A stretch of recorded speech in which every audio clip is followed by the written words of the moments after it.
and welcome to our 2021 Fit for All inclusive webinar with a focus on the importance of inclusive fitness for people with disabilities. So I'm delighted to welcome to the webinar this evening our guest speakers, so Sarah Kerrigan from Trouble on a Peg Leg and Niamh Cleary from Flex and Flow Fitness.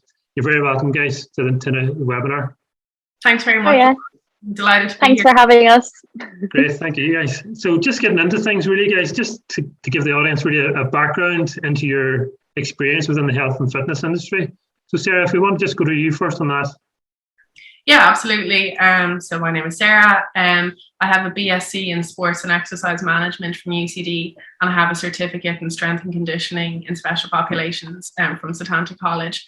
And I'm hoping to specialise further in this area in the next kind of coming weeks and months. And at the minute, I'm working with Swim Ireland on their participation team, and I have been doing so for the last 6 months. And I suppose the last 6 months saw me running a virtual strength and conditioning program for our Special Olympic swim athletes. And then my most recent thing has been with Niamh here, and we've been running inclusive Pilates and a dip, which has gone really well, thankfully, so far. Brilliant, that sounds great, Sarah. Really diverse background there.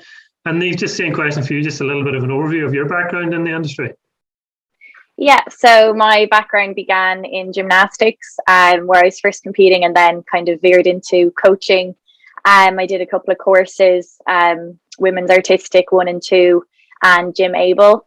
So from that then I kind of got a love for Pilates. So I became qualified last year with Bassi Pilates and then went on to do Pilates for pregnancy, pre and postnatal. So and of course, the most recent thing as well is with Sarah, our inclusive classes, including a Pilates series. Great, yeah. I love a good background as well, Niamh. So how did you guys come together? So, how did you connect with each other? What type of relationship do you have? And what's the background there, really? Well, myself and Niamh have been friends since probably junior or senior infants, I'd say. Niamh, I was going to say, we have a long background. Yeah, we have a long history together. We've been in primary school, secondary school and college together, and we're in the same group of, I think there's 11 of us. We always thought there was 10, but there's 11 of us. And yeah, we've always just kind of done stuff together. Like I was saying to Niamh last night when we were talking about this, her mom was always very good for including me. I watched my first Harry Potter movie with Niamh. Mom always checked in to make sure that I was good for going to parties and stuff like that, and that I could take part and that everything was good there. And I suppose, we've kind of just continued that over the years. We've done swimming together, we're doing our Pilates now. And I suppose, that's kind of our friendship, and then our love of movement and kind of the outdoors has kind of brought us to where we are now. Yeah. Niamh, could you tell me just a little bit about that, around the love of the outdoors and health and fitness, and how that's brought you together? And what type of activities you've done in the past together as well? Yeah, so we've always been quite an active group of friends. And then I suppose through school we had PE and that kind of thing that we would have taken part in. I feel in college, myself and Sarah really got a love for working out and movement, I suppose. We went swimming together in UCD and sauna days and all the rest. And then with the school girls, we started a Facebook group, Outdoor Activities, where we started just organising maybe something once a month, just to get out and about, and moving and feeling good and having a laugh as friends should. So that's kind of where it first kicked off, I suppose. Great, yeah. So in terms of your physical activity, so obviously there's huge social benefits there. What were the other feelings you were getting from being physically active at that point? And, how has that developed then? And you guys now delivering and developing your own inclusive classes? Yeah, I suppose you get, the happy endorphins, obviously. But as well as that, even exercising, it's good for your mental health, your physical health, but you come away with memories. Me and Sarah have tons of funny memories in UCD. I'll give you one. We decided to do a hardcore workout in the sauna. So we were doing planks and press ups, and you just the laughter and the joy and the fun that you get out of it. It's so much more than exercise. It's memories as well. Yeah. Yeah. Good really. memories or bad memories in terms of that, the toughness of that session? It sounds like a really Oh, tough what do you think, Sarah? I'm going to be honest, I'm going to say mixed. We definitely had a lot of good times, but like that was tough. I won't say it was bad, but it was definitely tough. And like, and I was thinking about all the times that you're really good for pushing me and kind of like getting me outside of my comfort zone, especially like I was thinking when we were doing our lengths in UCD and I would only do half lengths. I was like, I'm not going in that deep end. And you're like, Sarah Kerrigan, come on, keep it moving. It's tough love. It comes from a good place. I couldn't forget about that. I really do. But yeah, it's definitely like overall it's been very good, very positive. But she does crack the whip, like. Yeah, well, I have to say Sarah's a good one for the ideas. I mean, she dragged us all up the sugarloaf one day as a challenge sugarloaf, and we did it. We have photos for the evidence. So Sarah's brilliant for coming up with the good ideas, and then once we get going, I'm a little bit tough. I think you always need that person to push you along, don't you, a little bit, just to give you a gentle level of encouragement. Yeah, push each other and keep the motivation up. Yeah, exactly. Just in terms of your core values now, guys, when you're delivering your classes, I suppose thinking back to when you were making the formation of the idea of delivering inclusive classes, what were your core values there at that stage that were driving your vision to where you are now, delivering successfully in terms of inclusive classes? So what were your core values and what were the things driving that vision that you had for the inclusive classes? Definitely friendship, Niamh, I would say. Would you? Like, I suppose we've talked about our friends and our friend group, like, a lot. And they definitely would have been our driving force. Like, they've been great for bringing me out. And I suppose vice versa, as Niamh said. And we feel very, very lucky in the group of friends that we have. And we realise that maybe not as many people would be as fortunate to have so many good people around them. So I suppose kind of share the luck that we've had and to kind of get people included and to create a safe space for them to exercise where they feel like they're 100% welcome, and that, whether they have like 2 limbs or 4 limbs or, they're in a wheelchair, that they're just able to kind of come along and take part and have fun has been the main thing for us, Niamh, I'd say with you.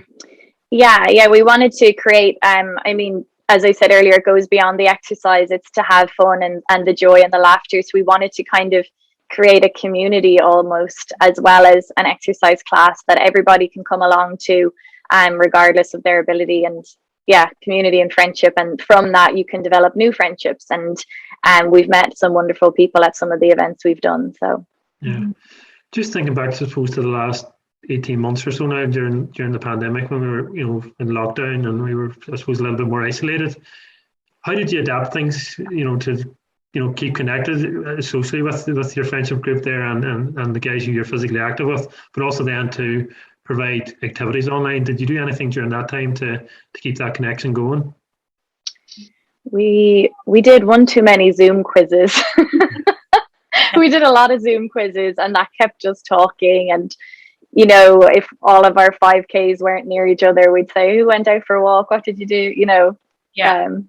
Zoom quizzes was a big thing. Yeah, it definitely was. And I suppose when things opened up a bit, we were good for like having our walks outside. And even though we go back to like the Zoom, taking things online, like we did our virtual Pilates classes, which we're still in the middle of recording, to keep us active. I suppose because it was December of this year, or last year, I suppose, January was when we started the idea of creating inclusive exercise classes, which was peak lockdown. So we did kind of take everything online at the start, and we continue to do that in time. We just, Niamh lives in Kilkenny, I'm in Dublin. It's like our connection hasn't been great, so it's been kind of hard to kind of keep that up, and we've been lucky enough to do our in-person classes. But I think it's a mix of everything, like having the phone, getting on Zoom, doing classes together. We actually first discussed the idea on a walk. We were outdoors on a walk with the girls, and that's where we kind of first started talking about it. So once, as Sarah says, once the boundaries opened, we tried to get as many in-person walks when I was up. Good. Just thinking in terms of health and fitness, and obviously it's very important for people with disabilities to be physically active, but they may face a number of challenges and potential barriers for them getting involved in health and fitness activities within leisure centres or gyms. What would you guys see from your own experience? What would be the main challenges for people with disabilities to access the local leisure centre or local gym or fitness class? Well, I suppose there would be a couple of things that would kind of stand out on that. So say myself, like over the years, I wear a prosthetic on my leg, and I've had issues with that where like I get the bus, but I wouldn't be able to walk that far from the bus stop. So like access in the very like literal sense of the word, not being able to get somewhere, is probably one of the biggest boundaries. Just not being able to attend the class or get there, or someone to like give you a lift or whatever. So I suppose that was the reason why we decided to take things online, because we are very aware that that's a barrier. And I suppose, a lot of times people with disabilities, they would have maybe increased medical costs or whatever the case might be. So there'd be less discretionary money to spend there. So kind of keeping our classes free, keeping them low cost, keeping them virtual, and then I suppose in person. And that like we did one in South Dublin, then we did one in like North Dublin, and hopefully we can move around and hopefully reach people as well. And because you definitely like the cost, like a lot of the time specialized equipment or accessible classes would be more expensive. So kind of just bearing all those things in mind, I think has kind of got us to where we're at now. Yeah. Just from your experience, Niamh, would you see the same challenges or different challenges from people with disabilities? Yeah, I suppose I'd agree with Sarah. The accessibility, if we were doing something as a group, we'd often, just give a phone call, and I think we were looking at a festival once and just seeing what kind of how they cater for people with disabilities, and often there isn't that awareness there from whoever's holding the event, or if you were going to take part in a class, you'd almost want to try it out first and report back to your pal and say, yeah, you could do this or you couldn't do that. There's kind of less, in the class description, there's not often, we will cater for people with disabilities, or let us know and we will adapt. There's not that kind of openness, I suppose. Yeah, great, guys. Thanks for that. I suppose the theme of Fit for All Week, guys, is really to encourage leisure centres and gyms and professionals involved in the health and fitness industry to open their doors and be more inclusive, and to ensure that people with disabilities are aware of local opportunities within their area. So in terms of advice for gyms or personal trainers or whoever they may be, what would 2 or 3 key points be in terms of advice that you would give them? I would say a willingness to adapt. Niamh, would you agree with that? About to say an openness to adapt.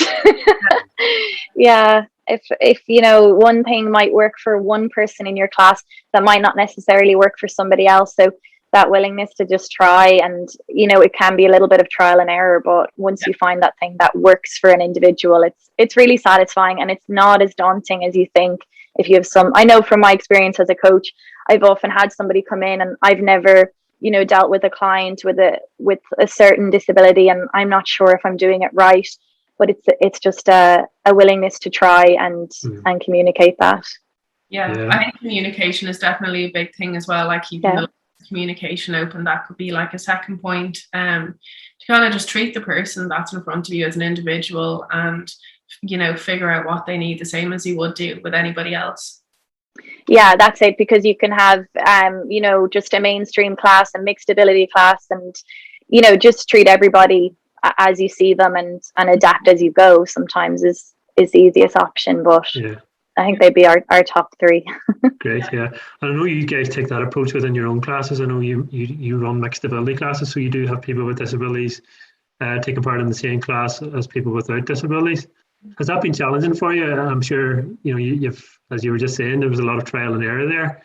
Can you give me some examples of maybe some of the adaptations that you made to the activities that you were delivering? Yeah, absolutely. I think we would kind of plan them out first, Niamh, wouldn't we? We'd always go in with a solid plan, and myself and Niamh review it constantly over and back. So the way we normally approach it is Niamh would do kind of the mainstream standard, like standing classes. And I would do the seated adapted versions. So Niamh would teach the class, and then she would tell me what to do, and then I would do the adapted versions. And I suppose that would really be the main way that we try and cover everyone. And then Niamh would go around the class that we have in person, and check that everybody's holding up okay. You're fine doing that. Yeah, no, that's it, like having a plan and going in knowing that somebody may arrive with something completely different that you didn't plan for in your class. And that's coming back to not being afraid to make adaptations as you go, because you might have somebody who arrives who has a completely different condition that you've never come across, and you just go with it, stick to your plan, and you can change and just, you know, communicate with that individual and make sure they're having a good time and that they're doing the exercise safely. Brilliant. Yeah. Having plan A, plan B, and plan C possibly, and just being able to use those plans as you get to know the person a little bit better as well, and being open to that adaptation as well. 100%. And I think as well, like I was thinking when you asked the question about mixed abilities, like that is our group. Like, you know, like the 11 girls from school, like we're all mixed abilities and different backgrounds, different fitness levels, different everything. 100%. So like we're well used to kind of thinking on our feet and seeing how we go and just adapting as we go. Because we were talking about this as well. There's been a lot of times where we've like rocked up to stuff that we thought would be manageable, and we've had to just make our own adaptations. So years of experience, I suppose, has also got us to where we are now. And I suppose going in with a standing and a seated version, you know, as we said, you're not going to be able to cover every single scenario, but at least in that case, we have a standing option, a seated option. And if we need to give a third option or adapt, you know, certain exercises within the class, then we go with that too. But at least, you know, we've covered a lot, and we can help out on an individual basis as we go as well. Yeah, brilliant, guys. That's really, really good advice. So thanks very much for that. In terms of your role now during Fit for All Week, I know you have a number of exciting online classes that you're going to be delivering as part of Fit for All Week. Would you mind just giving the audience just some information on those, please? Do you want to? Yeah. So we're providing 4 altogether. So I'll just give the 2 Pilates ones. So we have one Pilates flexibility class. So it's a short class, and it's focused on just getting stretching and moving and mobility and feeling great. And then there's a second Pilates class which is themed around posture. So again, there'll be a standing and a seated version, and it's all about kind of spinal mobility and working on that posture, engaging the core. And it'll be an enjoyable class, a little bit longer than the flexibility one. Brilliant. Sounds great, Niamh. Yeah. And then I suppose I also have 2 as well. I'm doing a cardio and a mobility one, which will be around 25-30 minutes, minimal equipment, same thing as Niamh, a standing and a seated version. And then I'm doing a strength and conditioning program. Again, there'll be adaptations made on throughout the class, and minimal equipment as well. Brilliant. Sounds great, guys. Just finally now, so just in terms of people connecting with you, I know you have a good presence on Instagram. Would you mind just sharing your contact details for your Instagram pages, please? Yeah, absolutely. I am Trouble on a Peg Leg, and we have a joint email address at inclusivexerciseclasses@gmail.com if there isn't someone there on Instagram. And Niamh, I always get where the underscore you're wrong. Mine is flex and flow _fitness. Yeah, so we have 2 separate Instagram accounts. You can get either of us on those, and then as Sarah said, our Gmail is our collaborated Gmail account. Brilliant. Just one last question, guys. Just when you're in the gym, what's your favorite exercise? So we'll go with you, Sarah, first. I like planks. They're probably my favorite because they're from the sauna. I know. My second question, Sarah, is what's your record for holding the plank? I think at 45 seconds will be it. Good, that's very good. That's hardcore. And Niamh, just last question for you then. What's your favorite exercise while you're in the gym? Mine is anything abdominals. I love abdominals. Usually people's least favorite, but I love them. Yeah. Great, guys. I really enjoyed speaking with you both this evening. Really, really great, and thanks so much for your insights and the experience and the background you shared with us tonight around your background within inclusive fitness and your advice for the sector moving forward. We're really, really excited to have you involved in Fit for All Week this year, and we're really looking forward to the classes during Fit for All Week as well. So, just to thank you both, and we hope you all have a really enjoyable Fit for All Week. Thank you. Thanks very much. Looking forward to it. Bye.